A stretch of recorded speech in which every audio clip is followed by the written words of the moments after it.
Hi, I'm Robert Estrin here at virtualsheetmusic.com and livingpianos.com with the subject, how to deal with a loud audience.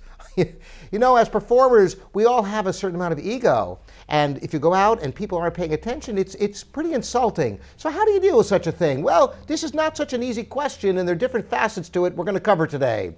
So, the first thing you have to realize is what sort of performance is this anyway? Because they're not all the same. For example, if you were to go to a classical violin recital and you went to the Performing Arts Center and there are people who are loud, this is one sort of situation which is totally antithetical to the experience because after all, it's destroying the musical expression for the whole audience. But other times there might be a wonderful performer at the mall playing solo flute, or maybe there's a party and a great jazz player. Well, you can't expect people to all stop and be quiet in those settings. A rock band actually might thrive on having the audience be very vocal. So you have to understand the context of the performance and don't be upset with an audience if they are there, for example, at a party and they're eating and they're drinking. You can't expect them to not be talking with their friends. So you have to kind of put your ego at the door and realize that's a job, not a really just a musical expression. Now, what about those situations where it's an actual concert and you have some people who are loud in the audience? How can you address this? Well, you know, there are a number of ways. One is confrontational. You could actually, as a performer, look directly in the area where the noise is coming from and try to intimidate the audience members. This may work or may backfire, it's hard to say.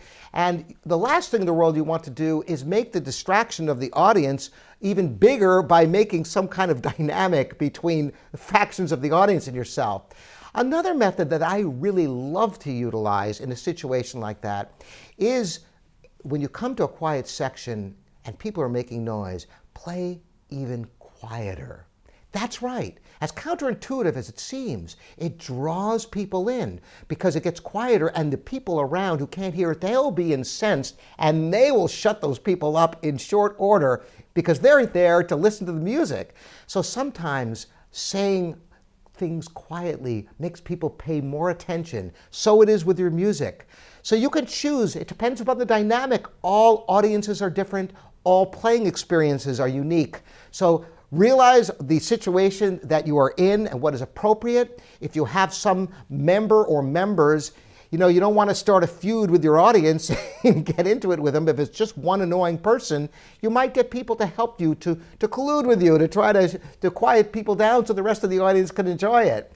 And that quiet playing, try it sometime. You will get people on your side, and people will have to be quiet to listen to you. After all, that's why they're there, right?